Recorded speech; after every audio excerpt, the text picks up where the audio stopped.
And another thing that I think is really critical, obviously this program is called the Flow Challenge.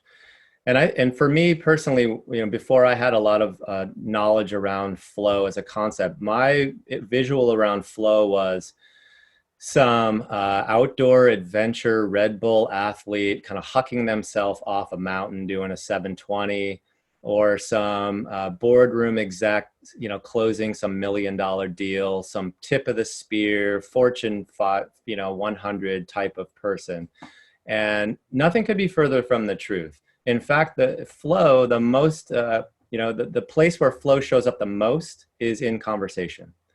And I can guarantee you these guys in this picture here are in flow. They're leaning in, they're making contact, they're engaged with one another, they're active listening.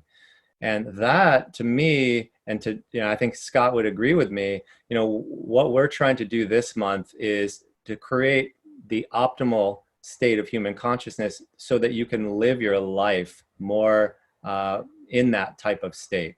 So whether it's a conversation, whether it's sitting down to write, whether it's gardening or taking a walk, flow can be found in a lot of different places outside of adventure sports or these kind of tip of the spear places. So I just want to make sure that everybody has this understanding that flow is something that's not that's accessible, it's a birthright, and it's trainable. And so when we talk about the flow challenge, the skills to be able to get there are going to be simple skills, and the practices are going to be practices that you already do in your life. And I can guarantee if you've sat down to do something and lost track of time and, oh my gosh, 3 hours just went by, that's flow. So as I mentioned, it's a state. And what we're talking about here isn't time management, it's not stress management. We're talking about state management. And that state, this is sort of the ultimate state. And really we feel our best and we perform our best. And the science is very clear on that.